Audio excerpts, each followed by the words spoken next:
पुराने जमाने से यही रिवाज चला आ रहा है। इधर घर में चूंटियां नजर आईं और उधर बड़ी बूढ़ियों ने मुट्ठी भर आटा कोनों में डाल दिया।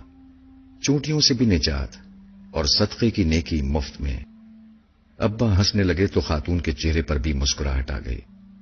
चले मैं भी फिर आटा ही ट्राई कर लेती हूं। वो कुछ सोचते हुए कूपेक्स पाउडर वहीं काउंटर पर रखकर वापसी के लिए मुड़ गईं और सत्तार भाई ने अब्बा को खश्मगीन निगाहों से देखते हुए काली मिर्चों को तोलना शुरू कर दिया। अब्बा, तुमने सत्तार भाई की दुकानदारी खराब कर दी। वापसी पर मैंने अब्बा से हंसते हुए कहा, नहीं बेटा, ये बात नहीं। हमारे घरों से बरकतें इसीलिए उठ गई हैं। लोग अल्लाह की मखलूक का ख्याल रखना भूल चुके हैं। पहले किसी घर के सामने कुत्ता भी आकर बैठ जाता था तो घर की खवातीन उसके सामने भी कुछ न कुछ बचा खुचा सालन रोटी रख दिया करती थी। मगर अब ऐसा नहीं होता, क्योंकि अब रोटियां भी गिनकर पकाई जाती हैं। बरकतें कहां से आएंगी फिर? इस कौम पर बॉम्ब न गिरे, जलजले न आए, सैलाब न आए तो और क्या हो। अब्बा तासुफ के इजहार के साथ साथ मुझे आसान जिंदगी के गुर समझाने की कोशिश भी कर रहे थे। अरसा गुजर गया, मैं भी इस वाकये को भूल गया। फिर एक दिन बड़े भाईजान के यहां जाना हुआ। अभी डोरबेल बजाने ही लगा था कि चिड़ियों के झुंड के उड़ने की जोरदार आवाज कानों में पड़ी। चौंक कर ऊपर देखा तो पता चला कि मेन गेट के दोनों जानिब मिट्टी के कूंडे रखे थे और उन कूंडों से चंद लम्हे कबल यकीनन वो चिड़िया दाना चुग रही थीं और अब मेरी आमद से डरकर उन्होंने उड़ान भरी थी। मगर अभी भी वो उड़कर दूर नहीं गई थीं, बल्कि ऊपरी मुंडेर पर इधर उधर फुदक कर मेरे जाने का इंतजार कर रही थीं। भतीजी ने दरवाजा खोला तो मैं अंदर दाखिल हो गया। ये क्या, इतनी सारी चिड़िया? मैंने सलाम के बाद खुशगवार हैरत से भाभी से पूछा, जो किचन की खिड़की से खाना पकाते हुए मुझे देखकर मुस्कुरा रही थी। तुम्हारे भाईजान ने रखे हैं ये कूंडे लाकर चिड़ियों के दाने के लिए? वो मायने खेज अंदाज में बड़ी भतीजी को देखकर मुस्कुराई तो मुझे अचंभा सा महसूस हुआ।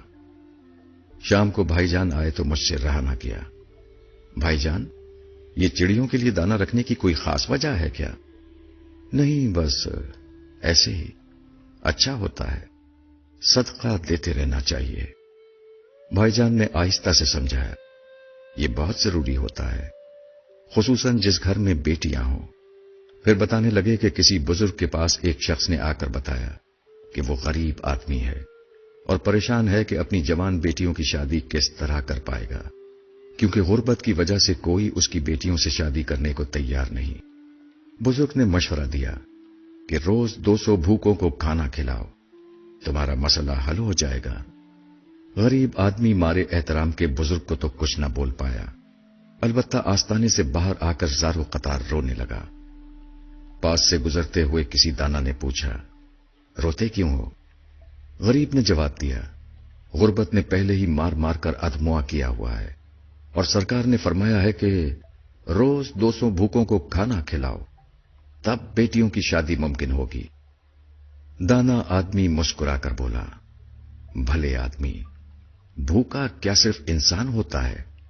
अल्लाह की मखलूक छोटी हो या बड़ी, भूख तो सबको सताती है। अगर तुम एक मुट्ठी आटा भी चूंटियों को डाल दोगे तो समझो तुम्हारा सदका हो गया। दाना आदमी तो ये कहकर अपनी राह चल दिया और गरीब अपनी नाकिस अकल पर हंसते हुए अपने घर को चला। कुछ अरसे बाद ही सदके की बरकत से न सिर्फ वो अपनी बेटियों के फराइज से सुबुकदोश हुआ, बल्कि घर में भी खुशहाली आ गई। भाईजान जिस वक्त ये वाकया हमको सुना रहे थे, मुझे अब्बा की मुट्ठी भर आटे वाली बात याद आ रही थी। मैंने आने वाले दिनों में देखा कि भाईजान ने अपनी चारों बेटियों की शादियां उनकी सही उम्र में बिल्कुल दुरुस्त मौके पर कर दी। शायद इसीलिए जब मैंने अपना घर लिया तो सबसे पहले अपने दरवाजे के पास चिड़ियों के लिए दाना रख दिया। कई बार घर बदला, हर बार ये चिड़िया, कबूतर और कव्वे मेरे रिस्क की आसानियों का सबब बनते रहे। बीमारियां भी आईं, परेशानियों ने भी घेरा तंग करने की कोशिश की, मगर हमेशा ये परिंदे मुझे आसरा देते रहे। इन्ना माल उसरे युसरा के माने समझाते रहे, अल्लाह रब्बुल इज्जत की बड़ाई का यकीन दिलाते रहे। अल्हम्दुलिल्लाह, सुम्मा अल्हम्दुलिल्लाह। मैंने आज तक अपने बच्चों का बहता खून नहीं देखा, उन्हें किसी तकलीफ से तड़पते नहीं देखा। एक वक्त ऐसा भी आया जब मेरे घर का सबसे बड़ा मसला यह था कि हमारी मुर्गी कुड़क हो जाने के बावजूद अंडों पर क्यों नहीं बैठ रही है। और ये वो दौर था जब मेरा घर कबूतरों वाला घर के नाम से मशहूर हो चुका था। यकीन मानिए कि ये तमाम बातें इसलिए नहीं लिखी हैं कि नाउज़ुबिल्लाह मैं अपनी नेकियों का प्रचार करना चाहता था, बल्कि मैं इस राज को खोलकर बयान करना चाहता हूं जो सवाल की सूरत में मुझसे अक्सर किया जाता है कि आखिर कैसे गुजारा कर लेते हो। हमसे तो नहीं होता। मैंने अपनी जिंदगी को इसी नन्ही मखलूक की खिदमत करके आसान बनाया है।